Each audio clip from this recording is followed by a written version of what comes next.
نحمدك يا الله ونصلي ونسلم عليك يا رسول الله.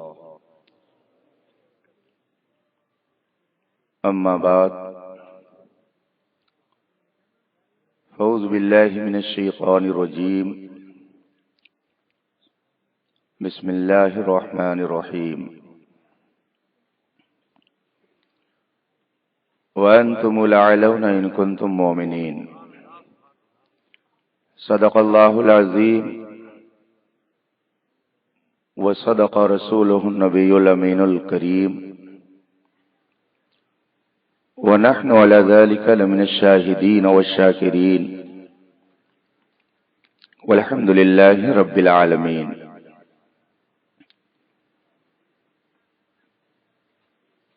اسٹیج پر جلوہ فرما علماء باوقار، حاضرین محترم، السلام علیکم ورحمۃ اللہ وبرکاتہ۔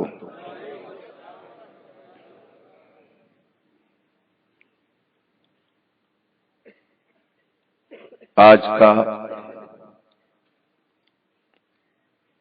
یہ تاریخی اجلاس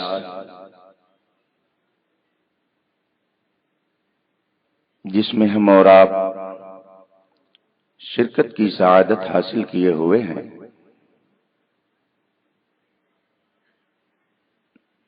آپ سب نے اسے تحفظ عقائد کانفرنس کے نام سے منعقد کیا ہے۔ اس کانفرنس میں ٹھاٹھیں مارتا ہوا یہ مجمع رات کے اس حصے میں آپ کا بیدار رہنا یہ اس بات کی علامت ہے کہ ہماری صبح زندہ ہے، ہماری شام زندہ ہے، ہماری صبح زندہ ہے، ہماری شام زندہ ہے، ہمارے دل کی تختی پر نبی کا نام زندہ ہے، اور یہ زندگی ہی کی علامت ہے کہ ہم دنیا کے کسی بھی خطے میں رہتے ہیں، جن کے صدقے میں یہ زندگی ملی ہے ان کا چرچا کرتے ہی رہتے ہیں۔ ہندوستان کا یہ تاریخی شہر جسے روحانیت کا مرکز ہونے کا شرف حاصل ہے، بڑے بڑے عرفاء، کاملین، اولیاء اور صالحین نے اس سرزمین کو رونق بخشی ہے، اور ہندوستان کا وہ عظیم روحانی شہنشاہ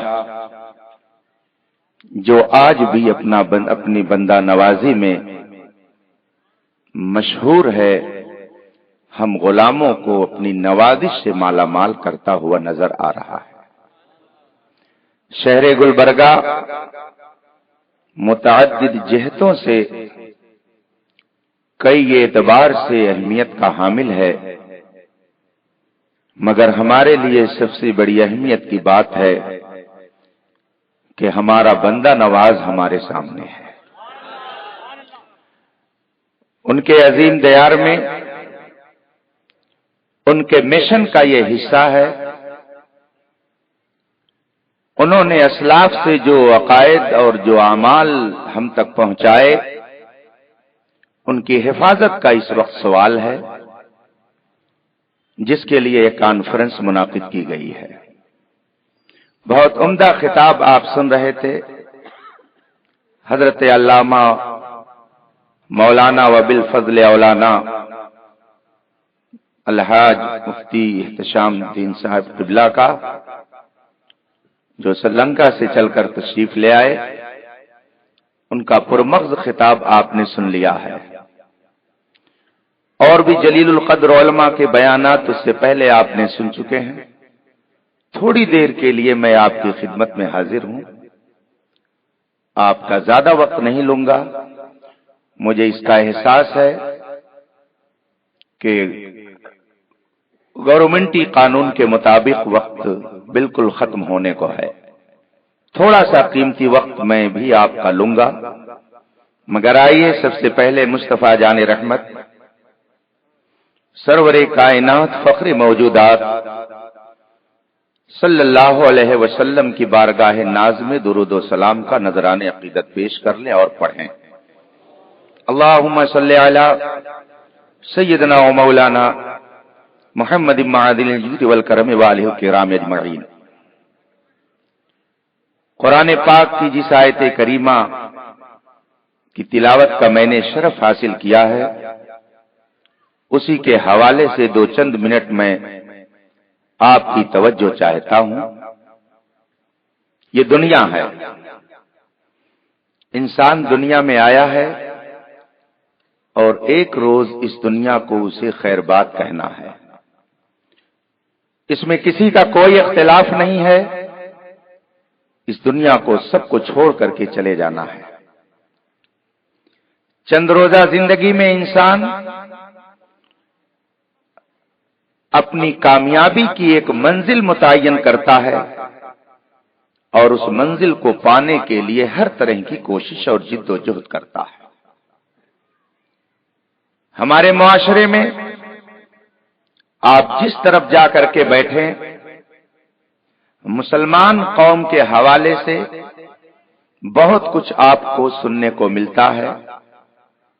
कोई कहता है मुसलमान पसमादा, कोई कहता है ये इंतशार का शिकार, कोई कहता है ये करें तो कामयाब हो जाएंगे, कोई कहता है कि ये नुस्खा अपनाएं तो उन्हें इज्जत मिलेगी। आप मुझसे ज्यादा इन हालात से आगाह हैं। हर शख्स कौम मुस्लिम का रोना रोता है। एक छोटे से स्कूल से लेकर ऐवाने सियासत तक ये बात गूंजती है और हर आदमी, हर तबका अपनी समझ के मुताबिक कोई न कोई नुस्खा मुसलमानों की कामयाबी का देता नजर आता है। अगर आप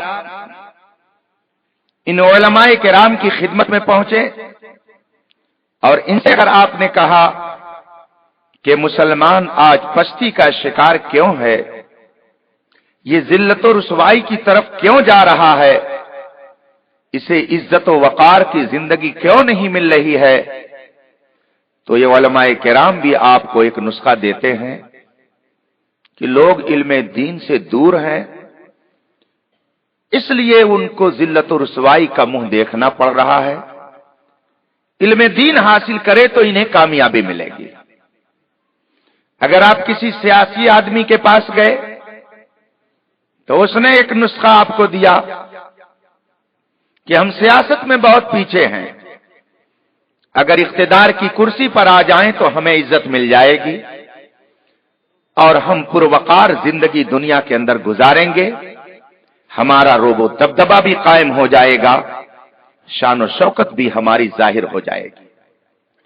और अगर आप डॉक्टर, इंजीनियर, मास्टर के पास बैठे तो वो बताएगा कि मुसलमान जब तक दुनियावी तालीम नहीं हासिल करेंगे, इनको इज्जत नहीं मिल सकती है, इनको वकार नहीं मिल सकता है।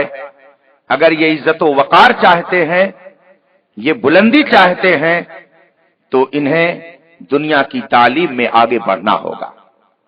और अगर आप पैसे वाले के पास बैठे, बहुत बड़ा महाजन है, तो वो भी एक नुस्खा देगा और बड़े सादे अल्फाज में कहेगा, ऐसा पीर न वैसा पीर, सबसे बड़ा है पैसा पीर।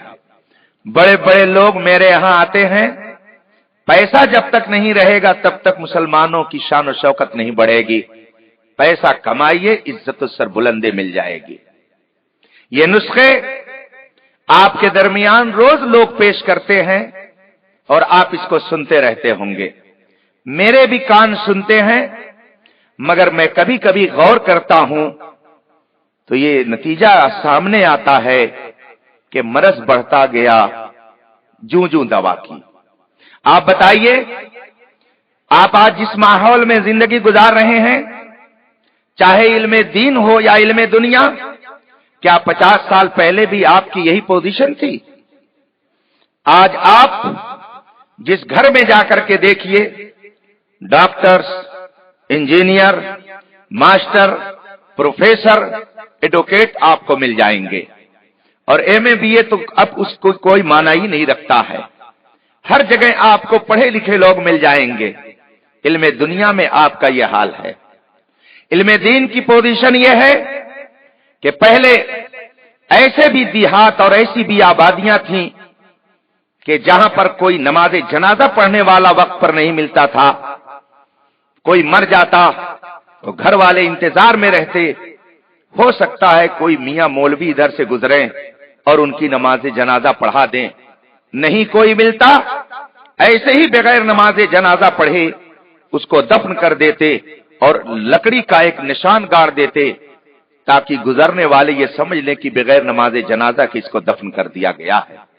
इल्मे दीन की कमी का हाल ये था। लेकिन आज बताइए, क्या यही पोजीशन है? आज आप जिस गांव में जाइए, जिस आबादी में जाइए, एक दो नहीं न जाने कितने दर्जन आपको उलमा और हाफिज मिल जाएंगे। इल्मे दीन बज़ाहिर पहले हमको कम दिख रहा है, मगर आज की इस दुनिया में हमें इल्मे दीन बज़ाहिर बहुत बढ़ा हुआ दिख रहा है। दौलत का हाल यह है कि पहले जिनके घरों में फाका होता था, दो दो वक्त खाने को मैसर नहीं होते थे, आज उनकी बिल्डिंगों पर बिल्डिंगें ऐसी बन रही हैं कि उनकी नालियों से सबसे बेहतरीन काला नमक चावल बिरयानी की शक्ल में नालियों में बहता नजर आता है। पैसे का इस कदर अंबार मुसलमानों के पास लगा हुआ है। सियासत का हाल यह है कि आज से 50 साल पहले पूरी दुनिया के अंदर सिर्फ 20 या 21 मुल्क मुस्लिम मुल्क कहे जाते थे जहां मुसलमानों की हुकूमत थी, मगर इस वक्त आप जोग्राफिया उठा करके देख लें, तकरीबन 65 मुल्क ऐसे हैं जहां पर मुस्लिम हुकूमत है और मुसलमान सियासत में कुर्सी पर बैठे हुए। आप मुझे बताइए, जो ये कहते हैं इल्म हासिल करो चाहे दीन का दुनिया का तरक्की करोगे, आपने वो नुस्खा अपना लिया। जो कहते हैं कि पैसे खूब कमाओ तरक्की करोगे तुम्हें इज्जत मिलेगी, वो नुस्खा भी आपने अपना लिया। जो कहते हैं सियासत में आगे बढ़ो तब तुम्हें इज्जत मिलेगी, वो नुस्खा भी आपने अपना लिया। लेकिन आप अपने जमीर से ये फैसला करें कि क्या आलमी पैमाने पर आपके इज्जत वकार में इजाफा हो गया? क्या आप दुनिया में सरबुलंद हो गए? अगर आप सरबुलंद हो गए होते तो दुनिया की सबसे जलील कौम, जिनके यहां खिंजीर खाना सबसे बेहतरीन ग़िज़ा है, शराब पीना जिनके यहां सबसे बेहतरीन मशरूब कहलाता है, वो यहूदो नसारा जिनके यहां बच्चों का आलम यह है कि खुद अमरीकी और बरतानिया का मीडिया ये कहता है कि अमरीका में 70% ऐसी आबादी है जिनके बाप का पता नहीं है। ऐसी जलील कौम और हर दिन उस पैगंबर की शान में तौहीन करती है, हर दिन कार्टून निकाल करके उस नबी की अजमत का खिलवाड़ करने की कोशिश करती है कि जिसके लिए आप तन मन धन की हमेशा बाजी लगाने के लिए तैयार रहते हैं। अगर आपके वकार में इजाफा हुआ होता, आपके रोबो दबदबे में इजाफा हुआ होता, तो ऐसी जलील कौमें कभी भी ये जुरात न करती कि आपके कुरान का मजाक उड़ाएं, आपके पैगंबर का मजाक उड़ाएं। मगर हम देखते हैं हर दिन नेट के जरिया, व्हाट्सएप के जरिया, फेसबुक के जरिया कोई ना कोई जालिम आपके पैगंबर की शान में तौहीन करता नजर आता है और आप कुछ नहीं कर पा रहे हैं। इसका मतलब यह है कि जो ये आपकी इज्जत का नुस्खा दे रहा है, इल्म हासिल करो तुम्हें इज्जत व वकार मिलेगा, ये नुस्खा उसका अपना हो सकता है, मगर ये कुरान का नुस्खा नहीं है। जो ये कहता है कि पैसे कमाओ तुम्हें इज्जत मिलेगी, ये उसका अपना नुस्खा हो सकता है, कुरान का नुस्खा नहीं है। जो ये कहता है दुनिया का इल्म हासिल करो तुम्हें शान और शौकत मिलेगी, ये उसका अपना नुस्खा हो सकता है, ये कुरान का नुस्खा नहीं है। आओ कुरान से पूछो اے قرآن تو بتا ہماری کامیابی کا نسخہ کیا ہے؟ قرآن کہے گا وَأَنْتُمُ الْأَعْلَوْنَ إِن كُنتُم مُؤْمِنِينَ، تمہیں عزت اس وقت ملے گی جب مصطفیٰ کے سچے وفادار بن جاؤ گے، تمہیں وقار اس وقت ملے گا جب تمہارے دل میں نبی کی عظمت پیدا ہوگی، جب تمہاری یہ شان ہوگی تو اب تمہارا یہ رتبہ ہوگا کہ یہ جہاں چیز ہے کیا لوہو قلم تیرے کہ محمد سے وفا تو نے تو ہم تیرے ہیں، یہ جہاں چیز ہے کیا لوہو قلم تیرے ہیں۔ بے شک آپ ذرا غور تو کیجئے، قرآن ہمیں یہ نسخہ دے رہا ہے کہ اگر تم کامیابی چاہتے ہو تو نبی کی سچی غلامی کا پٹا اپنے گلے میں ڈال لو، اگر تم اپنی سربلندی چاہتے ہو تو صدیق اکبر نے محبت کا جو نظارہ پیش کیا تھا اسی محبت کے سانچے میں ڈھل جاؤ، رب کی رحمتیں تمہارے اوپر سامن بھادوں کی طرح برستی نظر آئیں گی۔ بے شک، بے شک۔ کیا آپ نے یہ نہیں پڑھا کہ حضرت سیدنا صدیق اکبر رضی اللہ تعالی عنہ سے مصطفیٰ جان رحمت نے ایک موقع پر ارشاد فرمایا، اے ابو بکر یہ بتاؤ کہ تمہیں سب سے پیاری تمنا تمہاری کیا ہے، تم کیا چاہتے ہو، تمہیں سب سے اچھی چیز کون سی چیز لگتی ہے؟ حضرت صدیق اکبر نے یہ نہیں کہا کہ دنیا کی ساری دولت مل جائے یہ میرے لیے بہت اچھی چیز ہے، عرض کی یا رسول اللہ میری سب سے بڑی تمنا اور سب سے بڑی میری محبوب چیز یہ ہے کہ آپ میری نگاہوں کے سامنے رہیں اور میں آپ کا دیدار کرتا رہوں۔ اللہ اکبر، یہ کون ہمیں سبق دے رہا ہے؟ یہ صدیق اکبر کا سبق ہے۔ سبق پھر پر صداقت کا، عدالت کا، شجاعت کا لیا جائے گا تجھ سے کام دنیا کی امامت کا۔ نعرہ تکبیر، نعرہ رسالت، مسلک اعلی حضرت خلیفہ حضور تاج الشریعہ۔ کامیابی کا راز مصطفیٰ کی سچی غلامی میں ہے۔ ہم اس وقت عزت والے ہوں گے جب مصطفیٰ کے سچے غلام ہو جائیں گے، اور اسی سچی غلامی کو نکالنے کے لیے ہندوستان کے اندر تحریکیں چلائی جا رہی ہیں، اس وقت بھی چلائی جا رہی تھی، آج بھی چلائی جا رہی ہیں۔ یہ بتاؤ کیا آپ نے عقیدے کا یہ مسئلہ نہیں پڑھا کہ جو قوم جس نبی کو اللہ کی طرف سے جس قوم کے لیے منتخب کیا جاتا ہے بے شک، وہ نبی اس قوم میں سب سے بہتر ہوتا ہے۔ بے شک، بے آپ نے یہ بھی سنا ہوگا کہ پہلے زمانے میں ایک ایک علاقے میں ایک ایک نبی ہوتے تھے، ایک ایک دور میں مختلف علاقوں میں مختلف انبیاء تشریف فرما ہوتے تھے، بے شک، مگر عقیدے کا مسئلہ یہ ہے کہ جو جس قوم کا نبی ہوتا ہے اس قوم میں وہ ہر اعتبار سے سب سے افضل ہوتا ہے۔ حسن میں اس کے برابر کوئی نہیں، عقل میں اس کے برابر کوئی نہیں، دانائی میں اس کے برابر کوئی نہیں، تدبر میں اس کے مقابل کوئی نہیں، پوری قوم میں وہ سب سے افضل ہوتا ہے جو نبی ہوتا ہے۔ اگر ایک قوم کا نبی ہوگا تو ایک قوم میں سب سے افضل ہوگا، پورے ملک کا نبی ہوگا تو پورے ملک میں سب سے افضل ہوگا، اور اگر پوری کائنات کا نبی ہوگا تو اس کی کیا شان ہوگی؟ وہ بڑے بھائی کی طرح ہوگا، وہ مر کر مٹی میں مل گیا ہوگا، کیا بتاؤ وہ گاؤں کے چودھری کی طرح ہوگا۔ جو یہ عقیدہ دے وہ ہمارا اسلامی عقیدہ نہیں ہے، اسلامی عقیدہ وہ ہے جو بریلی کے امام احمد رضا دے رہے ہیں، سب سے اولا وہ اعلیٰ ہمارا نبی۔ یہ کسی اور کا عقیدہ نہیں ہے۔ جب عقیدے پہ شک کو مارا جا رہا ہے تو بریلی کا امام احمد رضا ہمیں نبی سے رشتہ جوڑنے میں لگا بہت ہوا اچھا ہے۔ حضرت، ماشاء اللہ۔ کوئی کہہ رہا ہے نبی گاؤں کے چودھری کی طرح ہے، مگر امام احمد رضا کہتا ہے سب سے اولا وہ اعلیٰ ہمارا نبی، سب سے بالا وہ والا ہمارا نبی۔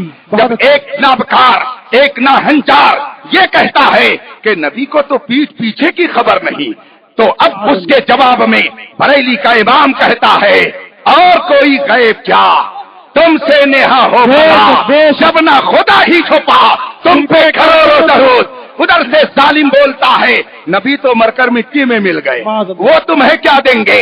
مگر اس کا منہ توڑ جواب بریلی سے ملتا ہے تو زندہ ہے واللہ، تو زندہ ہے واللہ میری چشمے عالم سے چھپ جانے والے۔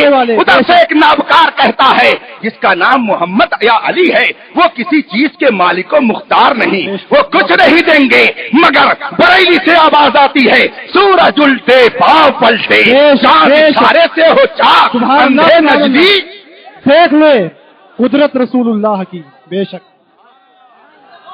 بے شک، یا رسول اللہ۔ عوام سے لگنے دیجیے، عوام سے۔ जिंदाबाद। शर्म नहीं आती है लोगों को ये कहते हुए कि मसलक आला हजरत एक नया मसलक है।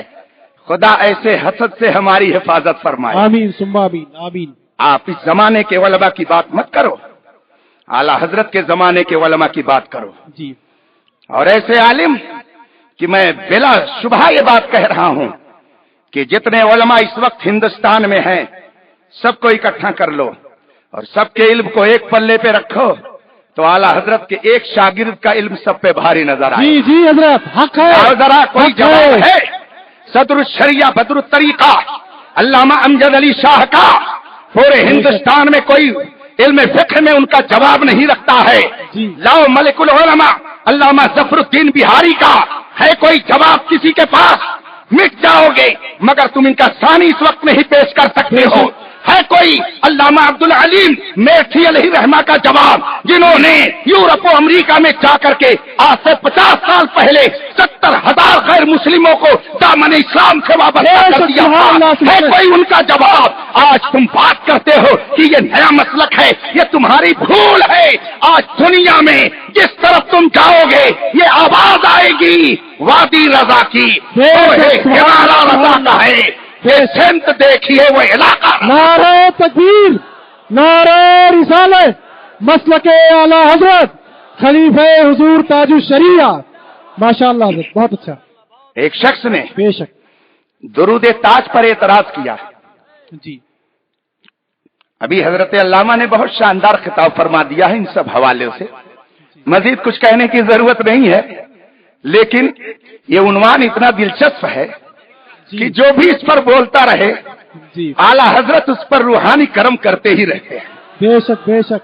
सुभान अल्लाह सुभान अल्लाह। एक शख्स ने एतराज किया कि दरूद ताज में आया है कि मोहम्मद अरबी सल्लल्लाहु अलैहि वसल्लम दाफिउल बला हैं, मुसीबतों को टालने वाले हैं।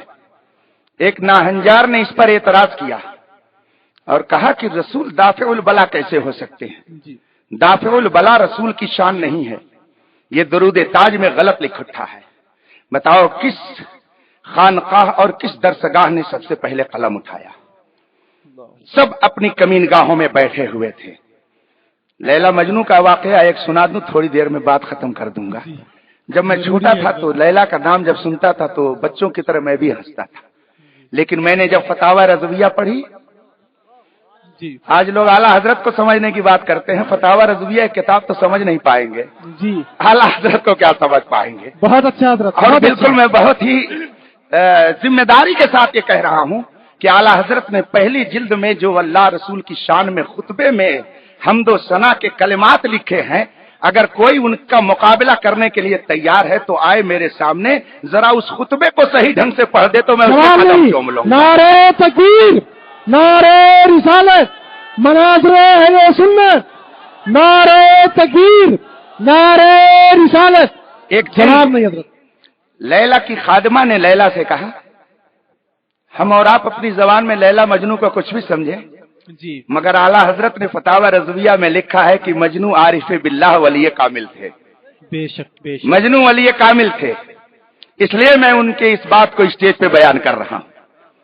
उनकी लैला से, लैला की खादिमा ने एक मर्तबा कहा कि तुम्हारे बहुत सारे मजनू हैं। लैला ने कहा नहीं, मेरा मजनू तो सिर्फ एक है।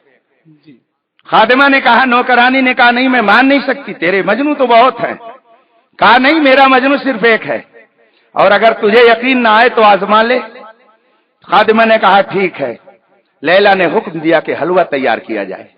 जी हलवा तैयार कर दिया गया, तश्तरी में सजा दिया गया, ऊपर से उसको ढक दिया। लैला ने अपनी नौकरानी से कहा कि दरवाजे के बाहर लेकर के जाओ और आवाज दो कि जो मजनू हो आए। लैला ने उसके लिए तोहफे में हलवा भेजा है।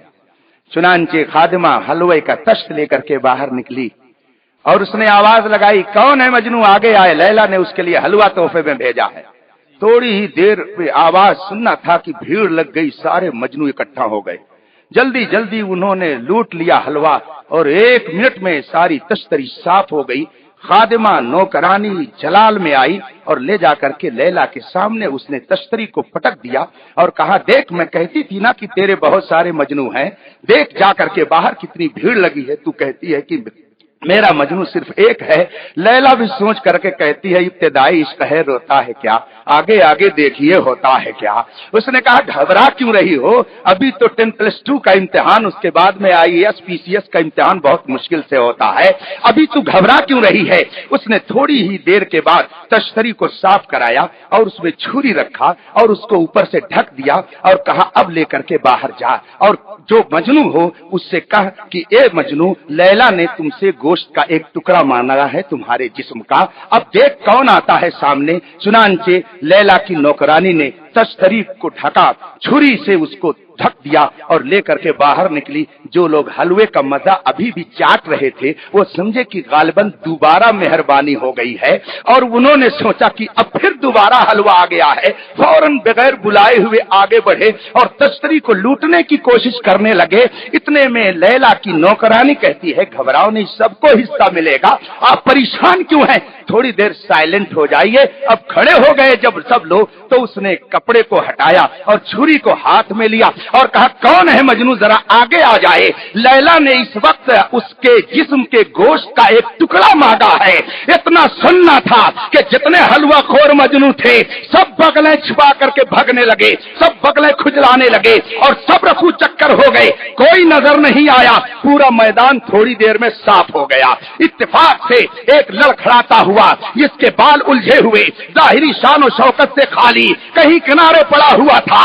उसने जब देखा कि ये हलवा खोर मजनू सब मैदान साफ कर चुके हैं, अब वहां से गिरता पड़ता आया और उसने हाथ में छुरी को लिया, जो ही काटने की कोशिश की, कहा, ये नहीं, लैला से ये पूछ करके आओ कि जिस्म के किस हिस्से का गोश्त चाहिए, मुझे अपनी मर्जी नहीं चाहिए, मुझे उसकी मर्जी चाहिए। लैला की नौकरानी ने पटक दिया घर में ले जाकर के तश्तरी और कहा, लैला माफ करना, मैं समझ गई कि तेरे कई एक मजनू नहीं है, तेरा मजनू तो हकीकत में एक है। बिल्कुल इसी तरीके से जब नजदियत, वहाबियत, देवबंदियत, कादियानियत हिंदुस्तान के अंदर इन नौजवानों के ईमान पर डाका डाल रही थी, तो जितने हलवा खोर पीर थे सब अपनी खानकाहों में बैठे थे। अगर कोई मजनू निकला है तो वो बरेली का इमाम अहमद रज़ा निकला।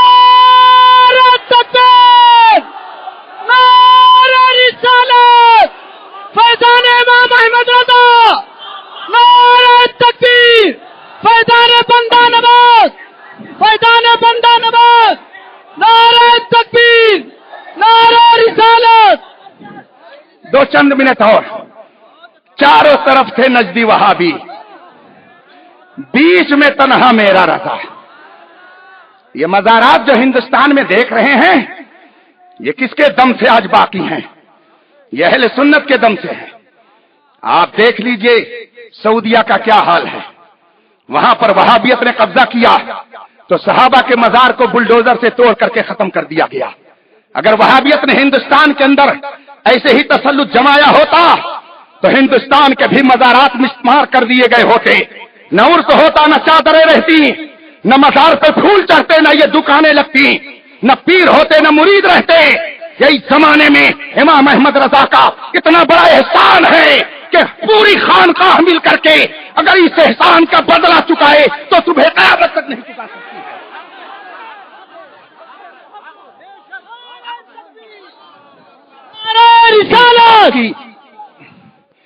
इंसाफ के तराजू पर गुफ्तगू को तौलना चाहिए, आदमी को जज्बात में नहीं आना चाहिए। हकीकत का ऐनक लगा करके देखो। बहुत अच्छे। आज लोग कहते हैं आला हजरत ही का क्यों नाम लिया जाता है। इलाहाबाद हाई कोर्ट के एक वकील, मेरे खुसरे मोहतरम हुजूर फकीह मिल्लत मुफ्ती जलालुद्दीन अमजदी अलैहि रहमत व रिजवान के वो मुरीद हैं। हाई कोर्ट के वकील हैं इलाहाबाद में, बिल्कुल नौजवान, मगर इमाम अहमद रज़ा की मोहब्बत उनके दिल में ऐसी पेवस्त है कि अगर आप उनको देखें नहीं सिर्फ सुने तो आला हजरत के अशआर वो अपने अंदाज में पढ़ करके जो तशरीह करते हैं तो लगता है जैसे कोई वाकई आलिम तशरीह कर रहा हो। एक मर्तबा वो मुझसे कहने लगे कि हजरत हम चंद मुस्लिम वकला बैठे हुए थे चेंबर में اور گفتگو چل پڑی تو لوگوں نے کہا کہ میاں یہ لوگ آخر اعلیٰ حضرت ہی کا بار بار کیوں نام لیتے ہیں، کیا وجہ ہے؟ تو میں نے کہا آپ نے کیا جواب دیا؟ تو وکیل صاحب نے کہا کہ حضرت میرے ذہن میں برجستہ جو جواب آیا وہ میں نے دیا۔ میں نے کہا کیا جواب آپ نے دیا؟ تو کہنے لگے حضرت سب پڑھے لکھے لوگ تھے، انگلش تعلیم یافتہ تھے، اس لیے میں نے سوچا کہ وہ جو جواب دیا جائے ان کی ذہن میں ذرا قاعدے سے اپیل کر جائے۔ میں نے کہا اتنے وکیل بیٹھے ہوئے ہیں اور اگر کوئی مسلم پرسن اللہ آپ کے سامنے آ جائے، کوئی اسلامی مسئلہ آ جائے اور 10 مسئلوں میں آپ سے جج قرآن کی تفصیل معلوم کر لے اور 10 مسئلوں میں وہ قرآن کی 10 آیتوں کا مطالبہ کر لے، تو آپ میں سے کوئی عربی تو پڑھا نہیں ہے، ظاہر سی بات ہے کہ وہ قرآن کے ترجمے ہی کا سہارا لے گا۔ تو سب سے بہترین ترجمہ جو ہندوستان میں اس وقت سکہ رائج الوقت کی طرح چلتا ہے وہ کس کا ترجمہ ہے؟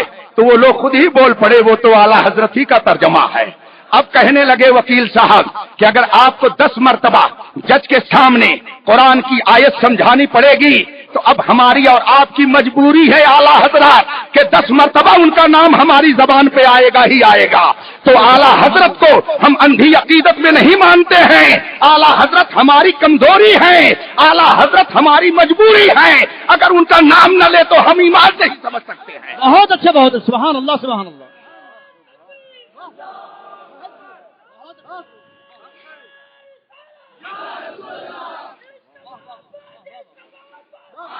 دافع البلا پر جب اعتراض ہوا، بتاؤ کس خانقاہ نے مفصل اس کا جواب دیا؟ کس درسگاہ نے اس کا جواب دیا؟ کتاب پڑھ لینے سے کام نہیں ہوتا۔ قرآن نے یہ نہیں فرمایا وانتم الاعلون ان کنتم علماء، پورے قرآن میں یہ کہیں نہیں ہے کہ تم اس وقت بلند رہو گے جب تم مولانا بن جاؤ گے، تمہیں سند مل جائے گی، تم حافظ اور قاری ہو جاؤ گے۔ قرآن نے تمہاری بلندی کا معیار یہ نہیں رکھا، تمہارے لیے بلندی کا معیار یہ ہے کہ تمہارے دل میں نبی کی سب سے زیادہ محبت پیدا ہو جائے، اور یہ محبت کسی اور جگہ سے نہیں تقسیم کی جا رہی ہے، یہ تو دنیا کہہ رہی ہے ڈال دی قلب میں، یہ میں ہی نہیں کہتا، پوری دنیا کہہ رہی ہے۔ میں گزشتہ سال گیا، حضرت مولانا احتشام صاحب ابھی لنکا سے چلے ہی آ رہے ہیں، مجھ کو آئے ہوئے تقریباً 1.5 سال ہو رہے ہیں۔ ملاوی میں گیا، افریقہ، وہاں میں تقریر کر رہا تھا 12 ربیع الاول شریف کے موقع پر۔ کچھ لوگ کہتے ہیں نا کہ یہ جلوس صرف ہندوستان میں یہ بریلوی نکالتے ہیں، کچھ لوگ اس طریقے کی باتیں کرتے ہیں۔ میں گیا افریقہ کے ایک شہر میں جس کا نام ہے برنٹائل، وہاں میں 12 ربیع الاول شریف کے روز موجود تھا۔ لوگوں نے مجھ سے کہا کہ حضرت کل ہم لوگوں کو جلوس میں شرکت کرنی ہے۔ میں نے کہا جلوس بھی نکلے گا؟ کہا الحمدللہ بہت شاندار، افریقہ کے گلی کوچوں ہی میں نہیں بلکہ جو جنگل میں رہتے ہیں افریقی، وہ بھی کل 100 کلومیٹر دور سے اس شہر میں جلوس محمدی میں شرکت کرنے کے لیے آ رہے ہیں۔ تو میں نے ان سے پوچھا کہ آخر یہ گلی کوچوں میں اور یہ جنگلوں میں پہاڑوں میں رہنے والے یہ افریقی کیا سنی ہیں؟ تو لوگوں نے کہا حضرت الحمدللہ پورے افریقہ میں اہل سنت کی اکثریت ہے۔ ہم نے کہا کہ آخر کیا وجہ ہے کہ ان کی سنیت محفوظ ہے؟ تو مجھے علماء نے بتایا کہ جو صوفیاء کرام، جو اولیاء کرام یہاں ایمان لے کر کے آئے، اسلام کی دولت لے کر کے آئے، تو انہوں نے انہیں مسلمان کیا اور ایمان کی حفاظت کے لیے ان کو 2 نسخہ بھی دے دیا، 2 دوا بھی بتا دی، اور وہ دوا یہ ہے کہ جب ان کو مسلمان کیا تو ان کو یہ بھی بتا دیا کہ تم ہمیشہ میلاد النبی اپنے گھر میں کرتے رہنا، اور دوسرا نسخہ یہ دیا کہ یا شیخ عبد القادر جیلانی شیئا للہ کا وظیفہ کرتے رہنا۔ یہ 2 نسخہ آج بھی ان کے گھروں میں پایا جاتا ہے، یہی وجہ ہے کہ آج بھی ان کا ایمان سلامت نظر آتا ہے۔ چنانچہ دوسرے روز 12 ربیع الاول شریف کے موقع پر جب میں جلوس محمدی میں شرکت کرنے کے لیے گیا تو معلوم یہ ہوا کہ جو اس وقت ملاوی کی پریزیڈنٹ ہے وہ بھی شرکت کرنے کے لیے یہاں حاضر ہے، اور جب وہاں میں نے جا کر کے دیکھا، لوگوں نے مجھے بتایا کہ اس وقت اس جلوس کے اندر تقریباً 70,000 مسلمان نبی کی آمد کا جلوس نکال کر کے اور نبی کی عظمت کا اظہار کر رہے ہیں۔ میں بے ساختہ پکار اٹھا، نثار تیری چہل پہل پر ہزاروں عیدیں ربیع الاول سوائے ابلیس کے جہاں میں سبھی تو خوشیاں منا رہے ہیں۔ نعرہ تکبیر، نعرہ رسالت، علماء اہل سنت۔ میں تقریر کر رہا تھا مسجد کے اندر، ایک آدمی بیچ سے کھڑا ہوا میں نے आला हजरत का शेर पढ़ा तो उसने बरजस्ता खड़े होकर के नारा लगाया, इश्क मोहब्बत इश्क मोहब्बत। मैं सोचने लगा, 7 समंदर पार, आखिर ये माजरा क्या है? कहां खोले हैं गेसू यार ने, जो बदबू के कफस में बंद हैं वो लोग क्या जाने। कहां खोले हैं गेसू यार ने, खुशबू कहां तक है, जहां तक सूंघ पाए सूंघने वाले वहां तक है। हम शर को गर्ब में देख रहे हैं, ये क्यों? ये सदका है मुस्तफा जाने रहमत का कि जो उन पर मिट जाता है, आला हजरत खुद फरमाते हैं, बे निशानों के निशान मिटते नहीं, मिटते मिटते नाम हो ही जाएगा। मिटो मुस्तफा की जात पर नाम हो ही जाएगा। सिद्दीक अकबर मिटे तो सिद्दीक अकबर बन के चमक रहे हैं, बिलाल हबशी मिटे तो हमारी आंखों का सुरमा बने हुए हैं। मिटते मिटते नाम हो ही। हाँ, तो आलिम बनने से सिर्फ कुछ नहीं होता, बड़े बड़े आलिम घूम रहे हैं। एक तो इतना बड़ा आलिम था कि अपने इल्म पर इतना नाज उसको कि लोग उसको मुअल्लिमुल मलकूत कहते थे। न जाना हजरत वाइस के तस्बीह मुसल्ले पर बड़े चलते हुए हजरत हैं, इनको हम समझते हैं। आपको धोखे में नहीं आना चाहिए कि जो साफे में जुब्बे में आ जाए, दस्तार और सनद लेकर के आ जाए और खूब चर जबानी से तकरीर करने लगे तो समझ जाइए कि यही हक पर होगा। कभी इस धोखे में मत रहिएगा। ये जो तुमको बुलाता है ये ठग है, मार ही डालेगा। रजा नफ्स दुश्मन है, दम में ना आना। हाँ, इसके भेद में, इसके चक्कर में मत पड़ना। कभी ये धोखा मत खाना कि मैं तो आलिम हूं। सिलेंडर हो औलिया की बारगाह में तब फैजान मिलेगा। अगर सर उठा करके जाएगा, ख्वाजा गरीब नवाज भी भगा देंगे, बंदा नवाज भी भगा देंगे। और अगर बंदगी का जज्बा लेकर के जाएगा, दामने मुराद भरता नजर आएगा। इमाम अहमद रजा की बारगाह में अकड़ कर मत जा। अगर झुक करके जाएगा तो वो तुझे सदरुल शरिया का फैजान देते नजर आएंगे, मलिकुल उलमा की जात देते नजर आएंगे, मुबल्लिग इस्लाम जैसी शख्सियत देते नजर आएंगे। आज करना धरना कुछ नहीं, चले आला हजरत पर एतराज करने। आला हजरती का क्यों नाम ज्यादा लिया जाता है? मुझे ये बताओ, क्या रसूल पाक की सिर्फ एक ही बेटी थी?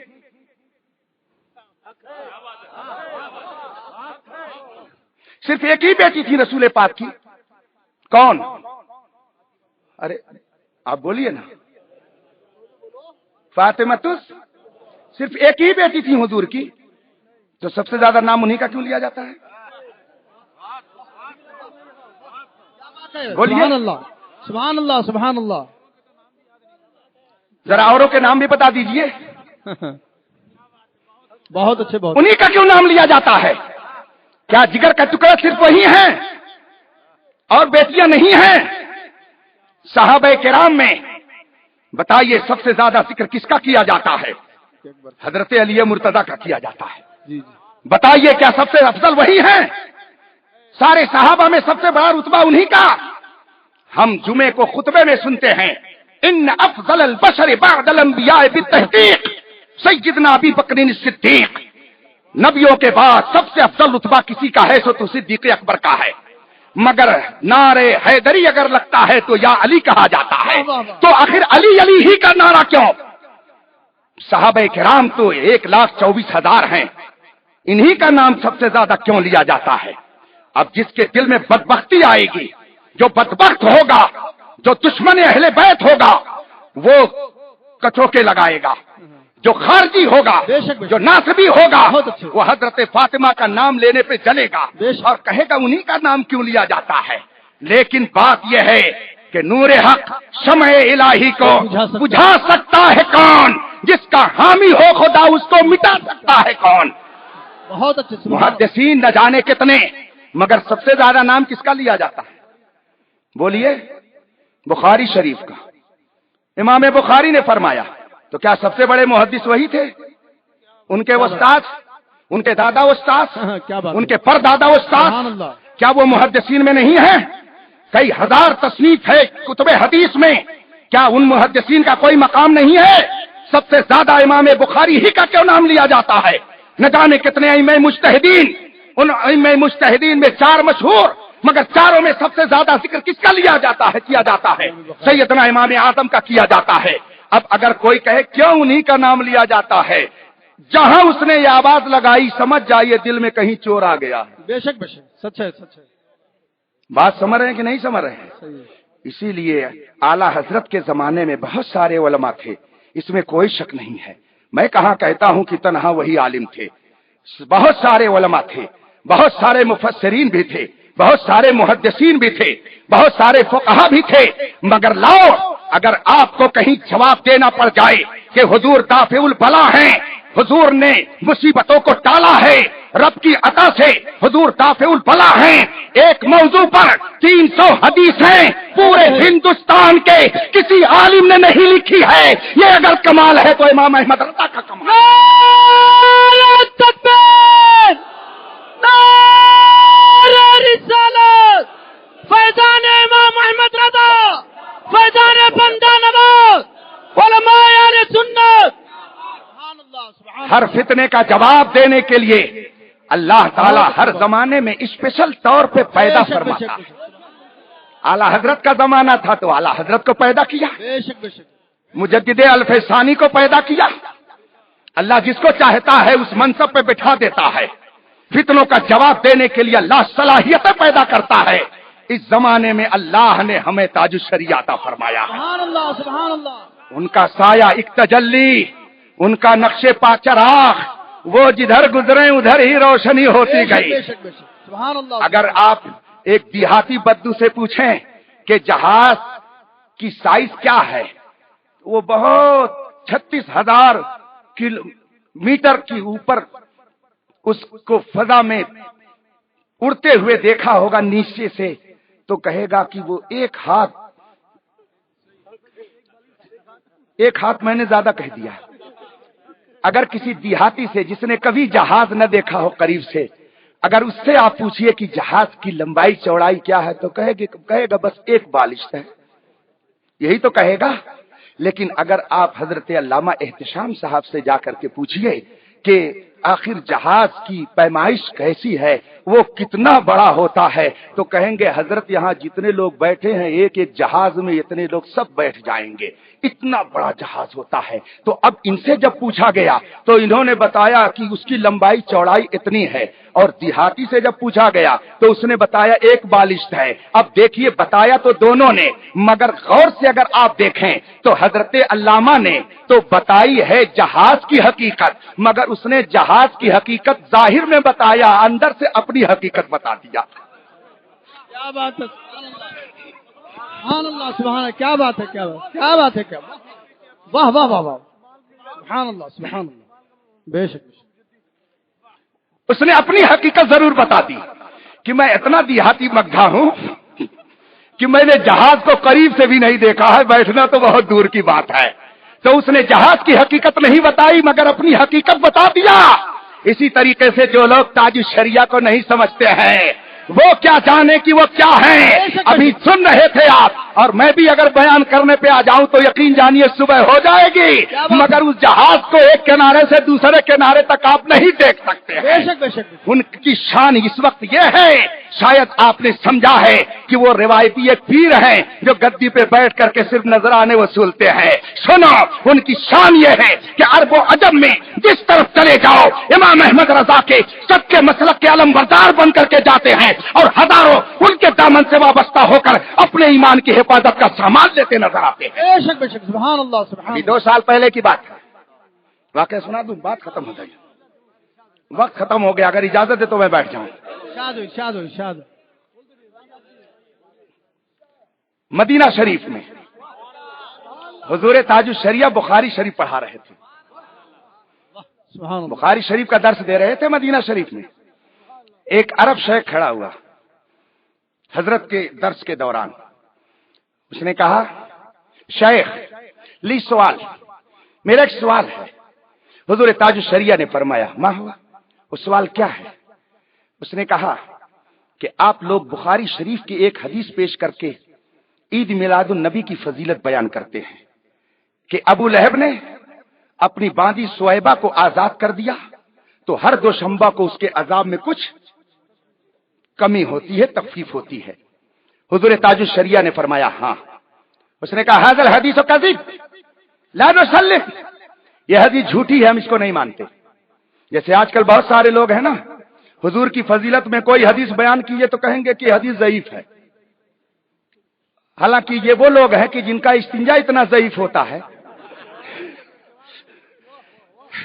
کہ اگر ہمارے مسجد کے صرف امام صاحب پہنچ جائے تو وہ خطا کر جائے۔ بے شک بے شک، کیا بات ہے، کیا بات ہے، سبحان اللہ سبحان اللہ، بے شک بے شک۔ سوچئے ذرا سا، واہ واہ واہ واہ واہ واہ واہ واہ واہ، کیا بات ہے، یہ قیامت نہیں تو اور کیا ہے؟ فیضان بندہ نواز، بے شک۔ قیامت کیوں نہیں آتی؟ الہی ماجرا کیا ہے؟ جو ضعیف کا مطلب نہیں سمجھتا ہے وہ حدیث رسول کو ضعیف ضعیف کہتے ہوئے اپنی زبان گھستا ہے، اور سنیوں سے کہتا ہے یہ کہاں ہے بخاری شریف میں دکھاؤ، کھڑے ہو کر کے سلام پڑھنا کہاں جائز ہے، بخاری شریف میں دکھاؤ۔ یہ سنی اتنا بھولا بھالا ہے کہ وہ سیدھے اپنے امام صاحب کے پاس پہنچتا ہے، الٹ کر کے اس سے کراس کوشچن نہیں کرتا ہے کہ تم وہ حدیث دکھاؤ جس میں حضور نے کھڑے ہو کر سلام پڑھنے سے منع کیا ہو۔ کیا بات ہے، بے شک بے شک، واہ واہ واہ، یہ کبھی نہیں سنتا، بہت اچھے، بہت۔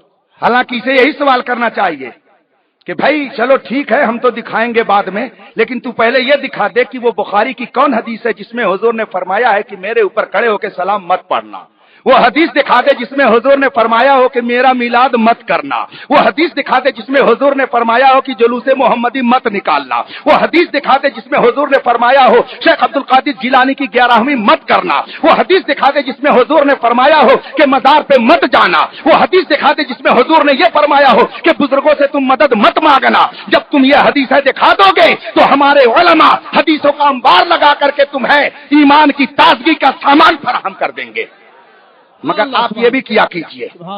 حضور تاج الشریعہ سے جب یہ سوال ہوا اور اس نے کہا کہ ھذا الحدیث کذب لا اسلم، یہ حدیث جھوٹی ہے میں اسے نہیں مانتا، حضور تاج الشریعہ نے فرمایا لیما کیوں؟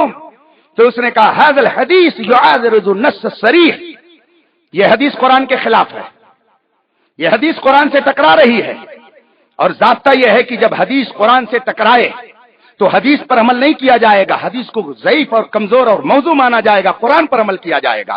حضور تاج الشریعہ نے فرمایا ایو الناس، وہ کون سی نص ہے، قرآن کی کون سی آیت ہے؟ تو اس نے کہا قال اللہ تعالی فی القرآن لا يخفف عنهم العذاب ولا هم ينصرون، قرآن کی آیت کریمہ ہے، قرآن میں اللہ نے فرمایا لا يخفف عنهم العذاب، کافروں کے عذاب میں کوئی کمی نہیں ہوگی، کافروں کے عذاب میں کوئی تخفیف نہیں ہوگی، یہ قرآن کی آیت ہے۔ تو قرآن سے یہ ثابت ہوا کہ کافروں کے عذاب میں کوئی کمی نہیں ہوگی، اور آپ لوگ حدیث ابو لہب، حدیث صہیبہ سے یہ ثابت کرتے ہیں کہ ابو لہب کے عذاب میں ہر دوشنبہ کو کمی ہو جاتی ہے، یہ حدیث قرآن کے خلاف ہے، اس لیے حدیث نہیں مانیں گے بلکہ ہم قرآن پر عمل کریں گے۔ ہم جیسے جو بہت دستار والے ہوتے فوراً اپنی بخچی لیتے کنارے ہوتے۔ کیا بات ہے، کیا بات ہے، بے شک بے شک، کیا بات ہے۔ حلوہ خور مجنون کرنا بہت آسان ہے جی، ہاں جی جی جی، یہاں وہ مسئلہ نہیں ہے کہ 100 سال کے بعد 200 سال کے بعد سمجھ میں آئے، نقد جواب ملتا ہے، فوراً جواب ملتا ہے، رب فوراً رہنمائی کرتا ہے، بے شک بے شک، واہ واہ واہ، مصطفیٰ کی عنایت فوراً متوجہ ہوتی بے ہے، شک سبحان اللہ، اس لیے کہ اعلیٰ حضرت رسول پاک کی معجزے کا نام ہے، بے شک، اعلیٰ حضرت رسول پاک کی عنایت کا نام ہے، بے شک، اعلیٰ حضرت مصطفیٰ جان رحمت کی عطا کا نام ہے، بے شک، اس لیے وہ عطا کبھی خطا نہیں کرتی ہے بلکہ لوگوں میں تقسیم ہوا کرتی ہے۔ سبحان اللہ، حضور تاج الشریعہ مدینہ منورہ میں جلوہ فرما تھے، سبحان اللہ۔ ہے کوئی ایسا جو مدینہ طیبہ کی ایسی تعریف شعر میں کی ہو جیسی میرے اعلیٰ حضرت نے کی ہے؟ واہ واہ واہ، سبحان اللہ سبحان اللہ۔ کس کس عنوان پر گفتگو کی جائے میاں؟ ارے کوئی گوشہ ہو جواب کے لائق تو جواب بن پڑے، تم اپنی زبان سے کہہ کر کے منہ میاں مٹھو بن جاؤ الگ بات ہے، مگر سچی بات تو یہ ہے کہ ہم لاکھ امام احمد رضا کا مقابلہ کرنے کی کوشش کریں، ان سے حسد کرنے کے لیے تیار ہوں، ان کا نقصان کچھ نہیں ہوگا، اپنا نقصان ضرور ہو جائے بے گا۔ شک بے شک، اس لیے بہت ہی صبر کر کے اس بارگاہ میں جائیے گا۔ حضور تاج الشریعہ نے فرمایا اچھا یہ حدیث قرآن کے خلاف ہے؟ کہا نعم، ہاں۔ حضور تاج الشریعہ فرماتے ہیں کلاہما صحیحان، دونوں صحیح ہے، الحدیث ایضا صحیح والآیت المبارکہ ایضا صحیحہ، کلاہما صحیحان، दोनों सही है। अरब शेख ने कहा दोनों कैसे सही? हुजूर ताजुश शरिया ने फरमाया कि इसका जवाब तो खुद कुरान में मौजूद है। क्या बात है, क्या बात है? हाँ मौली साहब सुनो, मौली साहब इसलिए जबान से निकल गया कि हमारे सामने अमूमन तलबा ही रहते हैं। मौलाना साहब माजरत चाहता हूँ। हाँ, दारुल उलूम आलिमिया जमदाशाही हिंदुस्तान का बहुत ही मशहूर मारूफ इदारा है। बेशक बेशक। रायचूर के मौलाना कलीम साहब आए हुए हैं, आज से तकरीबन 10 साल पहले वहीं से पढ़ करके आए। इनके इदारे में तकरीबन 7 या 8 उलमाए किराम मेरे शागिर्द जो पढ़ा रहे हैं, तो यही लोग सामने रहते, इसलिए मौली साहब जबान से निकल गया। बहरहाल जो भी इल्म दीन सीखने के लिए चल के आ गया वो तालिबे इल्म हो गया। इस वक्त आप लोग भी तालिबे इल्म ही है, इसमें कोई शक की बात नहीं है। तालिब इल्म के लिए यह जरूरी नहीं है कि जाकर के किसी बड़े इदारे में रजिस्ट्रेशन कराए और सनद हासिल करे। जो तलबे इल्म में निकल गया वही तालिबे इल्म बन गया और नबी की रहमतों का वो हकदार बन गया। हुजूर ताजुश शरिया ने फरमाया किलाहुमा सहीहान, हदीस भी सही है, कुरान भी अपनी जगह पे हक है। उसने कहा कैसे? हुजूर ताजुश शरिया ने फरमाया इसका जवाब तो खुद कुरान में मौजूद है। कहा वो कैसे? हुजूर ताजुश शरिया फरमाते हैं कुरान की आयत करीमा में जो फरमाया गया ला युखफ्फफु अन्हुमुल अज़ाब, काफिरों के अज़ाब में कोई कमी नहीं होगी। उसके आगे फरमाया गया वला हुम युनसरून, काफिरों की कोई मदद नहीं की जाएगी। अब सवाल यह है कि काफिरों की मदद नहीं की जाएगी, क्या आज दुनिया में काफिरों की अल्लाह मदद नहीं कर रहा है? अगर मदद नहीं करता तो वो कैसे जिंदा रहते? अगर मदद नहीं करता तो कैसे वो हुकूमतों में रहते? अगर मदद नहीं करता तो दुनिया में वो कैसे बाइज्जत जिंदगी गुजारते? कहा हाँ ये बात तो सही है। हुजूर ताजुश शरिया फरमाते हैं इसलिए आयत करीमा का ताल्लुक ये इस दुनिया से नहीं है बल्कि कयामत के बाद से है। और आयत करीमा का मतलब यह है कि ला युखफ्फफु अन्हुल अज़ाब वला हुम युनसरून, जब मैदान महशर कायम हो जाएगा और जन्नती जन्नत में जाएंगे, जहन्नमी जहन्नम में जाएंगे, अब उसके बाद किसी के काफिर के अज़ाब में कोई कमी नहीं होगी, वो हमेशा जहन्नम में जलता रहेगा। ये कुरान की आयत का मतलब है। और अबू लहब के अज़ाब में जो कमी होती है ये मैदान महशर के बाद का वाकया नहीं है बल्कि उससे पहले का वाकया। बेशक बेशक, सुभान अल्लाह सुभान अल्लाह। इसलिए हदीस भी सही है और कुरान भी सही, कुरान भी सही है। बेशक बेशक, सुभान अल्लाह सुभान अल्लाह सुभान अल्लाह। अभी बस आखिरी बात कह करके मैं अपनी गुफ्तगू खत्म कर देता हूं। माजरत के साथ बात याद आ गई। अभी 2 हफ्ता पहले नागपुर में सेमिनार था, है ना? हमारे यहां सिर्फ शख्सियतों ही पर सेमिनार नहीं होते, उम्मत के उलझे हुए मसाइल पर भी हम सेमिनार करते हैं। बेशक बेशक, कौम की गुत्थियों को सुलझाने का काम करते हैं।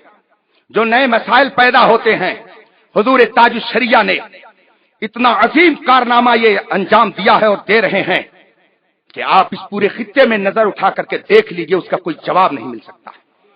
हर साल किसी न किसी शहर में हिंदुस्तान के दिलो दिमाग, अरबाब इल्म कमाल, असहाबे फजल हिकमत, बड़े बड़े उलमा और मुफ्तियान किराम और मुहक्किकीन और इस्लामी स्कॉलर्स को हुजूर ताजुश शरिया इकट्ठा करते हैं और 3 दिन तक मीटिंग होती है। जो नए मसले पैदा होते हैं उस पर बहस होती है और बहस करने के बाद हर जाविये से उस पर गुफ्तगू करने के बाद फैसला लिखा जाता है। वही फैसला कौम के सामने पेश किया जाता है कि इसी फतवे के मुताबिक आप अमल करें। बताइए इस साल भी कुछ आपके सामने मसला आया कि नहीं आया? आपको मालूम ही नहीं होगा। आपको क्या मालूम होगा? ई कदर आ कदर जो बनने की कोशिश करते हैं उनको भी नहीं मालूम होगा। क्या आपने ये अखबारों के जरिए नहीं पढ़ा कि हाजियों के लिए हिंदुस्तान की गवर्नमेंट ने ये चीज जबरी तौर पर लागू कर दी है कि जो हज करने के लिए जाए वो कुर्बानी का पैसा यही गवर्नमेंट के बैंक में जमा कर दे। बताइए ये मसला आपके सामने आया कि नहीं आया? हाजियों के लिए ये बात आई कि नहीं आई? अब ये बताइए कि आपके ऊपर एक जबरी कानून नाफिज किया गया कि नहीं किया गया कि जो हाजी जाए हज में जाने से पहले अपनी कुर्बानी का पैसा यही जमा कर दे। लोगों ने तो सुन लिया और पैसे धड़ाधड़ जमा करने शुरू कर दिए, मगर आंख वाले तेरे जलवे का तमाशा देखे। इसमें कहां चोर छुपा हुआ है सऊदिया का, वो हुजूर ताजुश शरिया ने देख लिया। तू जहां जाके छुपा मैंने वही देख लिया। तूने जहां जहां जाकर के नकबजनी की, हनफियत की बात करते हो, सुन्नियत की बात करते हो। जबान से कह लेने से हनफियत नहीं होती है, मोहब्बत को समझना है तो वाइस खुद मोहब्बत कर। किनारे से कभी अंदाज़े तूफान नहीं होता। हनफियत का नाम लेकर के तुम हनफी बन सकते हो, मगर हनफियत पर जब एतराज है तो ऐसे के लिए इमाम अहमद रजा जवाब बन के नजर आता। बेशक बेशक, सुभान अल्लाह सुभान। बताइए ये मसला आया है कि नहीं सामने आया? तो क्या हल पेश किया गया आपके सामने? कोई हल आया? अब मुझसे सुनिए क्या खराबी है। अल्हम्दुलिल्लाह मैंने मुतअद्दिद बार उस मुकद्दस सरजमीन को अपने होठों से बोसा दिया है। अल्लाह सबको तौफीक अता फरमाए। अजब रंग पर है बहारे मदीना कि सब जन्नतें हैं निसारे मदीना, रहे उनके जलवे बसे उनके जलवे, मेरा दिल बने यादगारे मदीना। हुजूर ताजुश शरिया के सामने ये बात जब आई तो आपने फौरन सवाल मुरत्तब कराया। सवाल खुद मैंने मुरत्तब किया 3 सफ़े पर। हिंदुस्तान के 100 से ज्यादा बड़े बड़े इदारों में मुफ्तियान किराम को सवालात भेजे गए और अभी 2 हफ्ता पहले नागपुर की सरजमीन पर 3 दिन तक हुजूर ताजुश शरिया शहजादे सदरुश शरिया हुजूर मुहद्दिस कबीर अल्हम्दुलिल्लाह जो जमात अहले सुन्नत की आबरू है, इस वक्त इल्म व फज़ल में जिनका कोई सानी नहीं है, हम हुए तुम हुए कि मीर हुए, उनकी जुल्फों के सब असीर हुए। यहाँ जितने उलमा बैठे हैं वास्ता दर वास्ता वो किसी के उस्ताद होंगे, किसी के दादा उस्ताद होंगे, किसी के परदादा उस्ताद होंगे और उनके वालिद तो पूरे हिंदुस्तान और पाकिस्तान के उस्ताद। बेशक बेशक बेशक। ये हजरात वहां तशरीफ फरमा थे। 3 दिन तक मीटिंग चली। बात ये आई कि हुकूमत ने ये तो ऐलान कर दिया कि कुर्बानी का पैसा यहीं जमा किया जाए, मगर मैंने खुद ये देखा है कि सऊदिया में जहाँ पे कुर्बानी की जाती है वहाँ पे कई चीजें हमारे मजहब हनफी के एतबार से बिल्कुल गलत होती हैं। मिसाल के तौर पर हज करने वाले के लिए ये जरूरी है कि सुबह सुबह पहले कंकरी मारेगा, जब पहला दिन आएगा कंकरी मारने का, कंकरी मारने के बाद फिर वो कुर्बानी करेगा, कुर्बानी करने के बाद फिर जाकर के सर मुड़ाएगा या वो कसर करेगा। ये हमारे यहाँ तरतीब वाजिब है। अगर इसके खिलाफ किसी ने कर दिया कि कंकरी तो मार दी मगर पहले उसने सर मुड़ा लिया और कुर्बानी बाद में किया तो उसको दम देना पड़ेगा, उसके ऊपर कफारा लाजिम हो जाएगा। ये हमारी फिक़्ह हनफी का मसला मुसल्लम है, मगर मैं खुद ये जानता हूँ कि उनके यहाँ इस तरतीब का कोई लिहाज नहीं होता है और आपको जब चाहते हैं अपने एतबार से वो कुर्बानी करके मुत्तला भी नहीं करते हैं। जो लोग पैसा वहाँ जमा करते हैं उनको सबको एक टाइम देते हैं, 11 बजे तुम्हारी कुर्बानी हो जाएगी, 11 बजे तुम्हारी कुर्बानी हो जाएगी। ये बताइए कि 1 लाख नहीं न जाने कई लाख लोगों का वहाँ कुर्बानी के बैंक में पैसा जमा किया जाता है, क्या सबकी कुर्बानी 11 बजे एक वक्त में हो जाएगी? ऐसा इम्पॉसिबल हो ही नहीं सकता है। मगर वो आपसे पैसा जमा कराते हैं और तरतीब के खिलाफ जब उनकी मर्जी में आता है कुर्बानी करते हैं। ये बताइए कि आपके ऊपर दम वाजिब हुआ कि नहीं वाजिब हुआ? बेशक बेशक बेशक बेशक। बोलिए। सच है।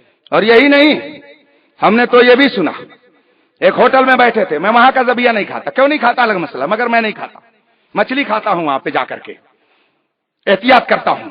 एक होटल में मैं बैठा था, दोपहर का वक्त था, उसके बाद सन्नाटा था। मैंने उससे कई बातें पूछी, उसमें से एक बात ये भी मैंने पूछी कि ये कुर्बानी का जो टाइम मुतय्यन करते हैं ये कुर्बानी कब करते हैं? तो एक उसमें से बोल पड़ा, अरे हाजी आप कुर्बानी की बात करते हैं, इनके यहाँ 1 महीना तक कुर्बानी होती रहती है। ये मुस्लिम गरीब मुल्कों में अपनी सहूलत के मुताबिक काट काट करके गोश्त सप्लाई करते रहते हैं और बताते रहते हैं कि हम तुम्हारे बहुत हमदर्द हैं। ये मुझको वहां बताया। उसके अलावा ये मशीन से ज़बह करते हैं, बटन दबा दिया, बिस्मिल्लाह अल्लाहु अकबर पढ़ करके मशीन चल रही है, जानवर ज़बह हो रहे हैं। ये फिक़्ह शाफ़िई, हनफी, मालिकी, हम्बली चारों मजहब के खिलाफ है। वो मुर्दार है, उसका खाना हराम है। तो अब मशीनी ज़बीहा हराम, मशीन से ज़बह की जाती है, जानवरों को ज़बह किया जाता है। फिर अगर हाथ से भी किया तो तरतीब का कोई लिहाज नहीं। फिर ज़बह करने वाला कौन है? एक करेला कितना दूसरे नीम चढ़ा।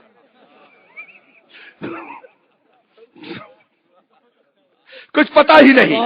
अब ये बताइए कि आपकी कुर्बानी हुई कि नहीं हुई? अब इसका हल क्या है? किसी ने आवाज उठाई? ये हुजूर ताजुश शरिया ने हल फरमाया। क्या बात है, सुभान अल्लाह। हम लोग बैठे सर जोड़ करके 3 दिन तक नागपुर में बहते हुई फैसले लिखे गए और फैसले में कई दफात लिखी गई। उसमें से एक दफा यह लिखी गई कि गवर्नमेंट को ये कोई हक नहीं पहुंचता है कि वो हमारी कुर्बानी का पैसा बैंक में जमा कराए, इसलिए बैंक में पैसा जमा करना नाजायज है। हम अपने तौर पर खुद मुख्तार हैं, जिसको मोतबर समझें उससे कुर्बानी कराएं या खुद अपने हाथ से कराएं। जो लोग बैंक में पैसा जमा कर देंगे यहाँ पर या वहां पर, उनकी कुर्बानी नहीं हो सकती है, उनकी कुर्बानी नाजायज मानी जाएगी। बहुत अच्छी। इतना ही नहीं बल्कि उसमें एक फैसला मैंने लिखा था, और सुभान अल्लाह क्या नजर है हुजूर ताजुश शरिया की। आप लोगों की दुआओं से मैं हूं तो कुछ नहीं, मगर उस निस्बत ने बहुत कुछ कर दिया है। बेशक बेशक। जब तक बिके न थे तो कोई पूछता न था, तुमने हमें खरीद के अनमोल कर दिया। मैं कुछ भी नहीं हूं, इन बुजुर्गों की दुआओं ही का नतीजा हूं और हुजूर ताजुश शरिया की निगाह करम का सदका हूं। हुजूर मुहद्दिस कबीर, हुजूर फकीह मिल्लत, मेरे असातिज़ा, वही सब मेरे लिए दुआ करते हैं اور میں آپ کی خدمت میں حاضر ہو جایا کرتا ہوں. میں نے ہی کئی سالوں سے یہ ذمہ داری لے رکھی ہے کہ بحث ہوتی ہے سب کی، مگر فیصلہ میں حضور محدث کبیر کی رہنمائی میں خود نوٹ کرتا ہوں. فیصلہ میں نے لکھ کر کے پھر حضور تاج الشریعہ کی بارگاہ میں اسے پیش کرنا ہوتا ہے. کئی مرحلے میں وہ فیصلہ مجمع تک سنایا جاتا ہے. میں نے حضور محدث کبیر کو سنا دیا. حضور محدث کبیر نے اس میں کچھ ترمیم اور چینجنگ کی. اس کے بعد میں فرمایا کہ حضور تاج الشریعہ کے اس کو پہلے سنا دیا جائے، پھر سیمینار ہال میں اسے سنایا جائے گا. میں نے کہا ٹھیک ہے. حضور تاج الشریعہ تشریف لانے والے تھے. حضرت کے خادم نے مجھے فون کیا کہ حضرت کب آئے؟ میں نے کہا تھوڑی دیر میں آئے، مگر ڈائریکٹ سیمینار ہال میں نہ آئے، بلکہ فلاں روم میں حضرت کو بٹھایا جائے. میں آ کر کے تنہائی میں حضرت کو یہ فیصلہ سناؤں گا. حضرت اوکے کریں گے، اس کے بعد میں یہ ہال میں سنایا جائے گا. حضرت تشریف لے آئے، مجھے بلایا، میں اندر گیا اور میں نے 3 صفحے کا جو فیصلہ قربانی کے تعلق سے لکھا تھا وہ سارے فیصلے میں نے ایک ایک کر کے سنائے. اس میں ایک فیصلے پر حضرت نے فرمایا اسے پھر سے پڑھیے. میں نے پھر سے پڑھا. حضرت اگر فرما دے پھر سے پڑھیے تو سمجھ جائیے کہ معاملہ کچھ یہاں پہ ضرور ہے، اور ہماری نگاہ وہاں تک نہیں پہنچ سکی ہے جہاں پہ حضور تاج الشریعہ پہنچ گئے ہیں. سوچیے ذرا، علماء بیٹھ کر کے بحث کرتے ہیں، بحث کرنے کے بعد فیصلہ لکھا جاتا ہے، تب کہیں جا کر کے ان کی نظر پہنچتی ہے، اور حضور تاج الشریعہ اتنے تحقیق سن کر کے ہی فیصلے کی تہ تک پہنچ جاتے ہیں. اور یہ ایک ہی نہیں واقعہ ہے، نہ جانے کتنے واقعے ہیں میں بیان کر سکتا ہوں. یہ بالکل تازہ بات ہے جو میں آپ کو سنا رہا ہوں. حضور تاج الشریعہ نے فرمایا اس کو پھر سے پڑھیے. فیصلہ کیا تھا وہ بھی آپ سن لیجئے کہ اگر کسی سنی صحیح العقیدہ نے بینک قائم کیا قربانی کے لیے جہاں پیسے جمع کرائے جاتے ہیں، اور یہ نہیں معلوم ہے کہ قربانی کون لوگ کرتے ہیں، تو ایسے سنی کے بینک میں قربانی کا پیسہ جمع کرنا بھی جائز نہیں ہے. یہ میں نے فیصلہ لکھا تھا. اب اس کے بعد میں حضور تاج الشریعہ فرماتے ہیں ذرا اس کو پھر سے پڑھیے. میں نے پھر سے پڑھا. کہا کہ اس میں آپ نے لکھا ہے کہ اگر سنی صحیح العقیدہ نے بینک قائم کیا، قربانیوں کے پیسے سنی صحیح العقیدہ نے جمع کرائے، پھر آپ نے آگے لکھا اس کے اندر کہ یہ نہیں معلوم ہے کہ اس کی قربانی کون کرتا ہے، تو وہاں بھی رقم جمع کرنا جائز نہیں. جب آپ نے اس کو سنی صحیح العقیدہ مان لیا تو اس کے بارے میں بدگمانی کیسے آپ نے کیا کہ وہ کسی غیر سے ذبیحہ کراتا ہوگا؟ اگر آپ نے اس کو سنی صحیح العقیدہ مان لیا ہے، اس کو آپ نے مسلمان مان لیا ہے، تو مسلمان کے بارے میں بدگمانی نہیں کرنی چاہیے. جب وہ سنی صحیح العقیدہ ہے تو ہمارا گمان یہی ہے کہ وہ کسی سنی ہی سے ذبیحہ کراتا ہوگا. کہاں تک میں بتاؤں، جو لوگ مگے ہیں وہ سمجھتے اتنے بڑے ہیں. اللہ تعالی ہم سب کو سرکار اعلی حضرت کے فیضان سے مالا مال فرمائے، حضور بندہ نواز کی سچی غلامی عطا فرمائے، ان کے فیض و برکات سے مالا مال فرمائے.